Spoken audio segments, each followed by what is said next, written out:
Hello everyone, it's Theme Park Avenue, I'm Eric. Dollywood is a major theme park resort in Pigeon, Tennessee. I just went to this park, and I was expecting a fun enough experience and all, but I left the park thinking it was possibly the best theme park in the nation, and heck, in North America. In this review, I will discuss my full experience at the park, reviewing several individual rides and aspects throughout, along with giving you some advice for your visit to this park. I went for the last Saturday and Sunday of the main summer season based on the firework and drone show, so it was one of the more crowded times to go for sure. And right off the bat, I'll note that 2 days I thought was a good amount of time for me. I did nearly everything I wanted to in the first day, but I was able to notice a lot of new stuff on the second day, and I'm glad I got to go for that second one. So with all of that out of the way, let's begin the review. Night before the going to the park, I arrive in Pigeon Forge and stay there. I gotta say, I'm not a big fan of Pigeon Forge. I think that and Gatlinburg feel like very corporate and somewhat overwhelming towns with a lot of really obnoxious attractions, claiming world records that are kind of fake. It's just not really my thing. I don't mind some tourist town type things, but this was too much for me. And I feared that the park might end up the same way. What if everything is Dolly Parton advertising everywhere? Well, fortunately, it wasn't. It felt similar to Silver Dollar City, with a great appearance, and there's only one store and area focused on country singer Dolly Parton anyway, so it works. I respect the restraint they had, and I feel that the authentic theming is excellent, and I'll have some more on that later. For the first day, the Saturday as I mentioned, I got to the park 45 minutes before opening, and I'll say it was kind of frightening when I saw how many people were already in the park at that point, but the entrance experience. So driving up to the entrance sign, you will not have a view of the park. It's hidden behind trees because it's on a ridge, but the sign looks very nice. You have the golden letters and the butterfly. I like that. And once you're in the parking lot and you're heading to the entrance, you'll see Wild Eagle, Drop Line, and maybe a few other rides, but not a whole lot. And I should note one very important tip. The parking lot is quite narrow, so it is a decent walk, or if you're me trying to get out before the crowds at the end of the night, run from the front gate to the parking lot or back. So there is a very efficient tram system, and you may want to take that. Now, if you catch it going a certain direction, you may have to go all the way back to the water park parking lot in E, and then get to the main front gate. So if you're up for walking, I don't think it's the worst walk out there, unless you are really in E. But I think it should work out pretty well. But it's up to you, just noting that the tram is an option. Now the entrance plaza itself, it's very nice, and the tickets are checked quite efficiently, which is already an improvement over some parks. When in the park, I headed toward Lightning Rod first to see if it would open. It is a good thing to note that this ride has some downtime for sure. It is often not open, and I thought it was very important that I try to get on it because it's the premier ride of the park, but also it's a hard one to get on from my understanding. I imagine the launch wooden coaster was harder, and the new steel track put on top of it makes it easier to get on, but ultimately, I thought it was important to prioritize. A sign was put out a good 10 minutes before opening that this ride would not open with the park. But while walking around this area going to and from Lightning Rod, the appearance was very nice, and I'll note that these smells are kind of weird. Only in this front area of the park. The main entrance plaza area has mixes of enticing sweets in smell, but also horse manure. I did not see any of the horses on the main path or anything like that, so I do not know where the stables or similar are, but that smell was kind of weird. Not the worst thing ever, but just something to note for those who are particularly sensitive to that. Now, as Lightning Rod was unfortunately having its reliability issues early on in the day, I went to the other side of the park first, beginning with Thunderhead. Most of the roller coasters in the park are kind of in close proximity to each other. They're all over in that left side of the park. And the walk to Thunderhead was very nice. You go through Timber Canyon, which is a very nice area. You pass several props, they're associated with logging, things such as gears and tools, and it fits with the park's wooden coaster, which is, in this case, Thunderhead. Thunderhead was a great first ride, and I have to say, it is an elite roller coaster. It's one of the best wooden coasters I've ever been on, and it is not talked about enough. It is easily a top 2 Great Coasters International ride, with the other competitor being Mystic Timbers. GCI has a lot of great rides though, but I take this over Prowler, Gold Striker, Renegade, and several others. Not to mention, the night ride on this is excellent, but in general, it's just a near perfect ride. Right from the first drop, you're thrown out of your seat. There are tons of floater airtime moments. The pacing is relentless. The station flyby is a super fun bit, and it doesn't go flying through in a way that you can't enjoy being in the station, but it's also not so slow that the ride slows down. So I love that. This ride is excellent. Everything about it is near perfect, and it's definitely a must-do at the park. Top 2 ride in the park for me. Great start. Now over to Drop Line. This is a rather impressive fun time drop tower. It has some light log theming. There's this one fun prop log with a gear next to it, but the ride itself isn't really themed, but it does not need to be. The ride itself is pretty great. It is one of my favorite drop towers overall. The fact that it spins on the way up means you get the perfect panoramic view of not just the park and its roller coasters, but also the Great Smoky Mountains surrounding you. That's awesome. I love that. And the drop itself, it's not the tallest drop tower out there, but you get weightlessness for a very long period of time, and it is genuinely terrifying. You slam back into your seat as you hit the ground, and that is a super fun experience. Definitely one of the best non-roller coaster rides in the park, and a very high tier drop tower for me. Now moving past this ride, the next coaster we come across is Mystery Mine. This one is a fun little thing outside of the entrance. There is a talking vulture animatronic. He talks a little bit about the mine. I don't know a whole lot about what he says, but I thought it was very fun and one of my favorite theming details in the whole park. Now getting in line for Mystery Mine, I would like to note the operators were trying to fill every train, all seats, keep the line moving, and the operations overall were just excellent on nearly every ride. I'll discuss that a little more later, and you will see why. So Mystery Mine itself, this is a baffling attraction. It is the second weirdest Gerstlauer roller coaster I've ever been on, but there is plenty to enjoy. The facade is amazing. There is this massive tower that fits with the mine theme, and it holds the main steep drop of the ride. And surrounding it you have more buildings, a huge sign saying Mystery Mine, rockwork all around. It's fantastic. Looking at this ride from the outside is awesome. Inside the queue, you have plenty of theming as well, and some narration going on. That's also enjoyable. And the ride itself has several props. You have fire sometimes working, sometimes not. I only got it 1 out of 3 times. So the pyrotechnics are interesting.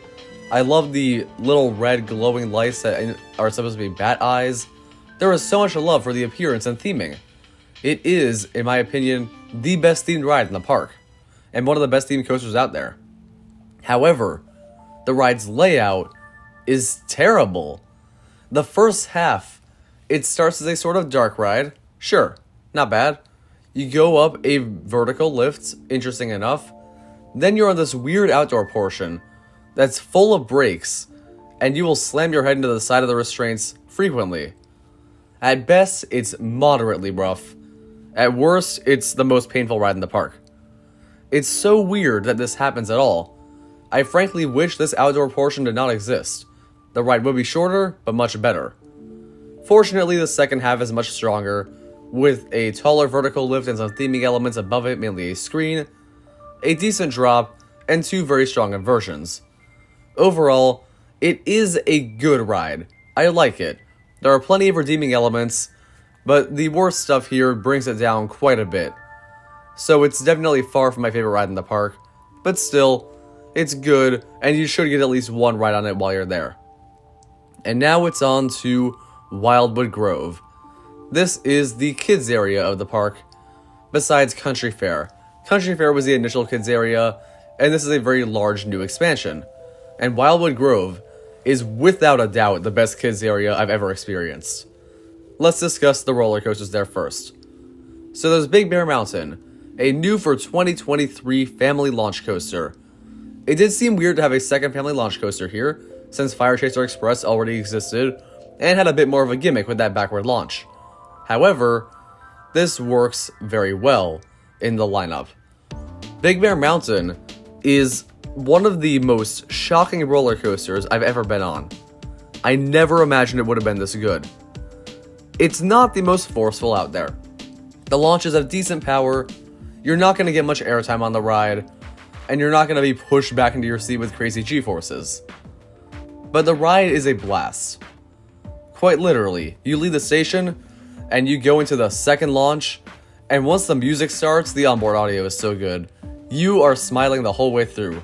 Or I am anyway.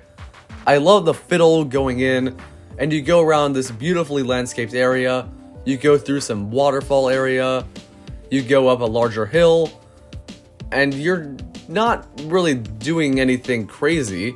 The elements are tight, and that makes for some good pacing, and even though I couldn't name a whole lot of main elements for you, I just know I had a super fun time on this ride. The queue is excellent, and even though it seems like $30 million is a lot to spend on a family launch coaster, this seemed like a worthwhile investment. It is a ride that I really loved. It's hard to perfectly describe why, but I just did. And I highly recommend you get a few rides in this when you go. The other roller coaster here is Dragon Flyer. Not a bad one to have either.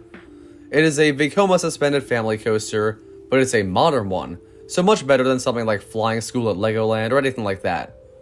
This was the longest wait in the park for me. It was just under an hour. And on that note, let's discuss wait times quickly so you can sort of plan your trip.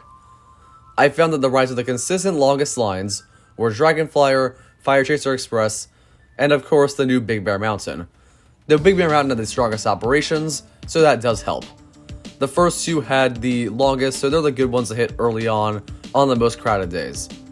The lines really never got terrible, and I doubt they ever get much worse than I got, but if you're really short on time, if Lightning Rod is down especially, you should hit those rides first. Lightning Rod's lines sort of thin out later in the day. Mystery Mine and Wild Eagle always had semi-long waits. Blazing Fury, Tennessee Tornado, and Thunderhead pretty much never had a line. Anyway, on the note of Dragon Flyer, also much better than it should be. The setting is great. I love the fountains you have, and your legs get very close to the water because they're dangling, and they also get close to the ground at several moments. I enjoy this quite a lot. The pacing is good, forces are decent, there's even maybe one moment of airtime there. It's not the most mind-blowing ride out there with the craziest layout, but it's fun. And it's one of my favorite Vekoma coasters. Quite frankly, it's really up there.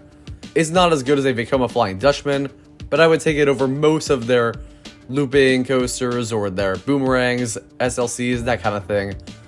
It's a very fun ride. Wildwood Grove has a lot more to it, mostly kiddie rides, but everything has a nice sign that fits with the same theme. There's a fake tree that glows up at night during some dance party stuff. The landscaping is excellent. Wildwood Grove is the nicest looking, most expansive, and most immersive kids area I've ever seen. Super fun to walk around, and it kind of made me wish I was a kid again, in a way very few parks do. So definitely a big plus. The next ride we headed over to was Fire Chaser Express, the last of the long line ones that we've yet to do. Before riding, I had a mac and cheese hot dog from a nearby stand, and that was quite good. It's a strong food item, and in general, the food is good at this park. I'll discuss another food item a bit later that some of you have probably already guessed. Fire Chaser Express. This is, well, you know how I mentioned that Mystery Mine is the second weirdest Gerstlauer? This is the weirdest. I'm not used to Gerstlauer making this sort of sit-down family coaster, and it's definitely got its flaws. The best things are the, spoiler alert, theming element with the firework factory in the end, and the Big Bertha and the smoke effects and the real fire. That's fun. And of course the reverse launch that you can see from the past, so not really as big a spoiler. But this one, besides that, doesn't have much going for it. The layout is just as bad as Mystery Mine pretty much. You get banged around just as much, and it's not as thrilling, and the pacing is similarly weird. I just don't like how you have this launch and a decent section after that launch, but then you go up a lift hill, it kills the momentum, and it never gets that momentum back. The gimmick is fun, and families will enjoy it, and of course the theming and terrain are pretty good, but this is my least favorite of the major roller coasters in the park. The next one though was a big step up. This is Wild Eagle. Right outside of this ride you have an iconic eagle statue. It looks fascinating, and it fits with that area super well. This ride itself, it was the first B&M wing coaster in the United States, and I will say that shows a bit. It's unconventional, where you have a straight drop, very unusual for this kind of ride, and no near-miss elements, where the track is weaving through some sort of tunnel or similar, and I do think this ride could benefit from those. And even though it is the weakest B&M wing coaster I've been on, I think it's still a great ride. The first drop is good, it's a very intense ride through and through, the first half has awesome inversions, and the second half, while lacking in inversions, is still good. The setting is wonderful, and I love the view from the top a lot. A sunset ride on this is pretty hard to beat. So while it's not the best of this model, it's certainly a worthwhile ride, and a strong one overall. And now we go to the other major thrilling roller coaster that is open because of the aforementioned lightning rod closure, Tennessee Tornado. This was an interesting one. It is an Aero Looper, one of the newest of that model. And by newest I mean it came out in the 90s, Aero is a long defunct company, and this is easily the best Aero Looper. It is short, it's just a drop and 3 inversions, but hey, that's what most of the Aero Loopers are anyway. But you have a shockingly good first drop. The best vertical loop on any aerodynamics coaster for sure. Maybe X2 because that's a hard one to compare, but of the loopers for sure this is the best. It's weird, but it gives crazy forces, and the other 2 inversions really push you into the back of your seat. Very intense ride, short but sweet, incredibly enjoyable. This ride is definitely a standout, and easily among the strongest in the park. Next I walked through Craftsman Valley. This is a super nice area in the park, maybe the best themed of all the lands. There are several workers such as blacksmiths crafting authentic accessories, you can purchase them, and it's super fun to watch. A waterway travels through the whole area, tying it all together, and I just love the way it looks and feels as you're walking through. The Eagle Sanctuary here is also pleasant. It might be my favorite part of the area. I enjoy seeing this massive environment created for the bald eagles to be in. It's unique and enjoyable. So overall, I should note, this is just a beautiful park. It looks similar to Silver Dollar City in some ways, but also very different, despite them being sister parks. The similarity is that both had their mountainous terrain and abundant foliage. However, their themed lands are presented quite differently. Silver Dollar City, it feels like one large immersive land that carries through the entire park. Dollywood feels like several separate areas that fit into an overall theme of that whole good old days in Tennessee kind of feel, but there's very different areas with craftsmen, 50s diners, trains, and much more. It's hard to say which one is better themed, but one advantage Dollywood has for appearance is that many of the roller coasters are visible from pathways, and I love that.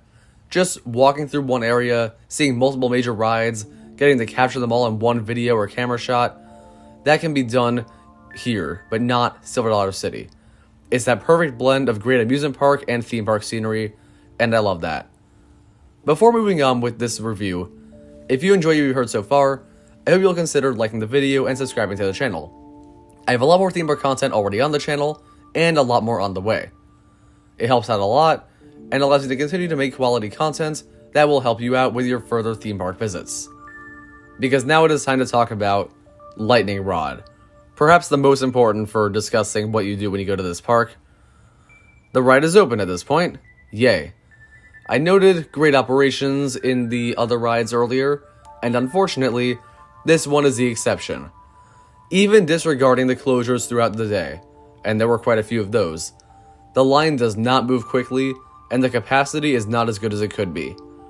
This ride ran only one train during both of my days there, which I assume is to reduce stress on the track, but the line moved very slowly because this is the one ride where trains were constantly sent with multiple empty rows. The advertised 40-minute wait ended up being just under an hour. And this is not the worst exaggeration out there, but you know, it's noteworthy when everything else is great. It's a sort of one bad apple spoils the bunch situation. There were other rides that were kind of a 20 to 30 minute wait advertised on this ride, but it ended up being a walk-on. So the sign for this one, I think, is the least accurate, but it is worth noting that there's a sign at every ride It's electronic, updates fairly frequently, tells you the wait time of that one and all the others in the park. Very helpful, and it means you don't really need the app, unless you want directions, but even then, it's not too difficult to get around. But overall, while operations were not super great during those walk-on times, having walk-ons later in the night was very nice. But it is worth noting, of course, those operations are the one thing that needs the most improvement in this park. But now, let's talk about the roller coaster itself. Lightning Rod is one of the best roller coasters I've ever been on. The launch has a very weird power to it, and then it stops. You slowly go over a hill, and then you get a crazy first drop and relentless elements after that. The quad down is certainly fantastic airtime, but I don't think it's even close to the best elements on the ride. You have the wave turn, you have the airtime hill following that, the first drop itself, the final turnaround. This ride is very complete, well-paced, intense, great airtime, and I highly, highly recommend getting front row. Front row is the best by a long shot. There are some troughs that are super janky and painful on this ride, but not in the front. The first drop is at its best in the front, the airtime is just as good as any other row. That is definitely the way to go for this ride. So we head back up Craftsman Valley, and we ride Blazing Fury. I noticed a few other shops on the way to Blazing Fury and some small theming elements I'd missed at first. And that's something very nice. You can walk the same path several times, but still find something new on each walk. Whether it be the bridge near River Rampage, the giant bean can that was part of the summer's roadside attraction theme, or the numerous water wheels. There are several nooks and crannies to notice and enjoy. Blazing Fury itself was a fun enough indoor coaster. It's far, far from the best in the park. It has 3 drops at the end that aren't mind-blowingly thrilling, but they're fun. The sets are good enough, but they're not the most impressive thing out there. It's just a quaint little ride that is good, but not anything to write home about. And if it has a really long line, this one might be worth a skip. So that's all for that ride, but as the sun began to set, I got more rides on Wild Eagle and Big Bear Mountain. I went to Thunderhead for a night ride, but it broke down, and I did not end up getting on Lightning Rod. So one thing I did while there, I asked about the single rider line that I heard used to exist, and here's what I learned that is good to note. This does not exist anymore. It was removed due to people abusing it. I do not know how one can abuse a single rider line, especially on a ride that always has empty seats on the trains pretty much. But that is a new policy, at least this year I'm guessing, and it will continue most likely, so do not try to get a single rider line when you go to this park. The final thing for the night was going to Wildwood Grove to watch the firework and drone show. It was quite impressive, and only held back by some song choices not really being my thing, but it didn't bother me too much. Overall, this was a great first day at the park. The second day called for rain in the first few hours of park operation, and it certainly delivered. I decided to not arrive at opening, and we just went as the rain was starting to clear. The rain means the tracks were a bit more slick and well lubricated, so we had some well-paced rides throughout that day. I re-rode every roller coaster in the park, and even got a ride on Whistlepunk Chaser, a very nice kiddie coaster with a cool setting near Thunderhead. Now to talk about a few other rides that I've not mentioned yet that I got on just the second day. The first is the Dollywood Express. This is a coal-powered train, very authentic, and quite a fascinating one. My favorite thing about this experience is that you go above the park, and you are looking down on several roller coasters, and you get some of the best views of the Dollywood skyline. In fact, I'd say the best views in the entire park. This ride is an absolute must, and you go so far outside the park. It's a very unique train ride. It's one of the best train rides on any theme park for sure. Definitely one of the top attractions, especially outside of the roller coasters. Another is Barnstormer, a fun S&S scream and swing. It was only running one arm when I went. I don't know if that's normal, but the line was not long at all, so it was fair enough. The trees are kind of weird here, as they do block views of the surrounding scenery, so you're just in your own little forest. But there's a plus, and that is that the car comes very close to some of the foliage, and that adds a sort of near-miss element, and I liked that quite a lot. The other major ride I rode was Smoky River Rampage. The River Rapids ride here, it's a fun water ride. It gets you somewhat wet, and it's very well themed. It's not by any means as good as Mystic River Falls at Silver Dollar City, but it's still certainly good. That covers all the rides. Now a few other very important notes. The first, I kinda hinted at it earlier, cinnamon bread. Cinnamon bread is good. I do not quite think it is the holy grail of theme park foods like many have said, but it is way up there. I will note one main difference from this one compared to Silver Dollar City, and that is that the icing is put on the bread at Silver Dollar City, but here they serve it in a side cup, so you can kind of dip it in on your own, and I prefer that method. So Dollywood cinnamon bread, very good, and the building it's served in, Grist Mill, is a very beautiful one to look at. Now another very important note, the shows. Shows are not really my main focus in a park, but I must admit, they are very impressive and some of the best you'll get in any theme park. My personal favorite was the one that displayed several birds. It was educational and fun, and that's the kind of show I enjoy more. Now to discuss the layout.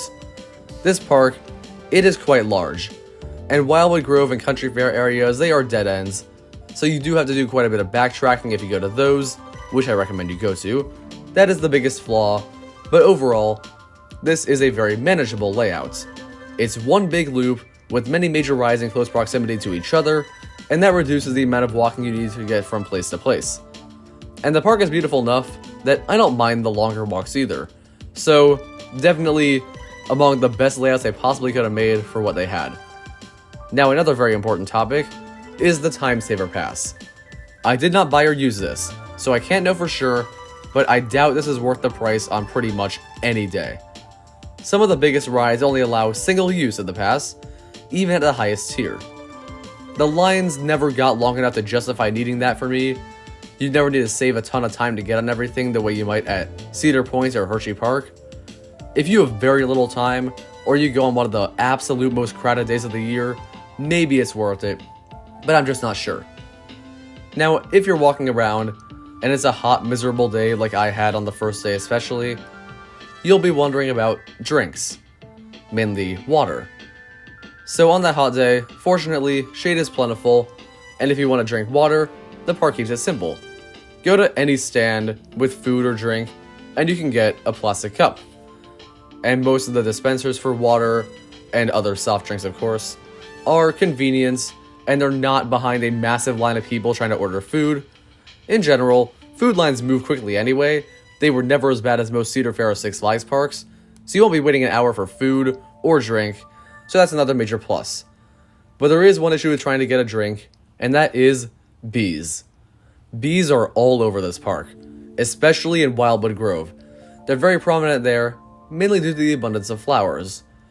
But it should be noted that plenty of soft drink dispensers do have no bees, but others have dozens upon dozens. Personally, I did not get stung. I didn't see anyone get stung, but part of a path was closed and a large swarm surrounded one bush. So it's good to note that, like with most bees, I found that just holding still if you're in line for a ride and you can't run away from them when bees attack, that works fine. Otherwise, just kind of slowly move away. And I'm aware that plenty of other parks have bees in the fountains and all, but this is the first one where I saw warning signs about them, indicating A, is a more serious issue, and B, the park takes it more seriously. Now let's wrap up the trip recap. On the last night, I got night rides on Lightning Rod and Thunderhead. I consider these to be the best night rides in the park, so if you're there at night, these are the two best to hit, but don't miss out on Wild Eagle, Tennessee Tornado, or Big Bear Mountain if you also have time for those. Now, one fun thing is that at night, nearly every ride had thin lines. They got very short. I did not wait more than 15 minutes for anything, with Lightning Rod being walk-ons, as I mentioned earlier, and that's awesome. This was not the case on the Saturday night, but the Sunday night it was, and that was awesome. I was able to go from Lightning Rod getting 2 rides over to Thunderhead and casually get the second to last ride of the night. So now let's wrap up the overall thoughts of this entire park. So I think overall, this is among the absolute best theme parks in the nation. I've been to most major parks in North America, frankly, and right after leaving Dollywood, I thought it was almost definitely a top 5 park on the continent. It is perfect for all ages. It mainly appeals to families, but it works very well for anyone. The roller coaster collection is perfect. There is not a massive number of major coasters and attractions, so you'll most likely not have to worry about getting on everything you want in one day and all that. You can go stress-free. But these rides are also super re-rideable, and that's a thing that many coasters really aren't. I can go to plenty of parks, ride the Star Ride and think, yeah, that was it. But these are super re-rideable, so you can spend multiple days at the park riding the same stuff over and over again without getting bored. They have 4 amazing thrilling coasters, 2 excellent family ones, the 2 decent weaker supporting Gerstlauers, and the highly themed Blazing Fury. It's excellent. There aren't a ton of major rides overall, but what they do have is super good. It's re-rideable. The appearance of the park is extraordinary, with the theming, coaster aesthetics, and landscaping being some of the very best in any park. The operations were all around top tier, with very few hiccups. The atmosphere is lively and fun compared to the more quaint Silver Dollar City, mixing the atmosphere of a thrill-based park like Cedar Point with that more theming and immersion-focused experience. Despite being called Dollywood, I love how there's just one small area called Adventures in Imagination and the exit gift shop for the park that are really focused on Dolly Parton. I know that if Disney had Dolly Parton's name, they would make 4 themed rides of her that are cheap duplicates of pre-existing stuff. So, props to the park for that. The music in most areas was sometimes Dolly Parton, but overall, it was a variety of very good country music.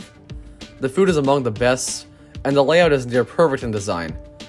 The park will appeal to the thrill seekers, those who love the highly themed experience, young kids and their parents, and even those who are interested in the history of the area. This pretty much is the perfect theme park. Maybe not every day is as great as the 2 I visited, and I know my visit was not Utopia, there were some minor flaws. But if every day is like what I had, or even a little bit weaker, I'd have no problem saying this might be the best theme park in North America. The park is on the pricier side a little bit, but if you can go, I'd say it is absolutely worth it. Thank you for watching. I hope you enjoyed this video. Comment down below your thoughts on Dollywood or any questions you have. Subscribe for more theme park content. I'll see you next time.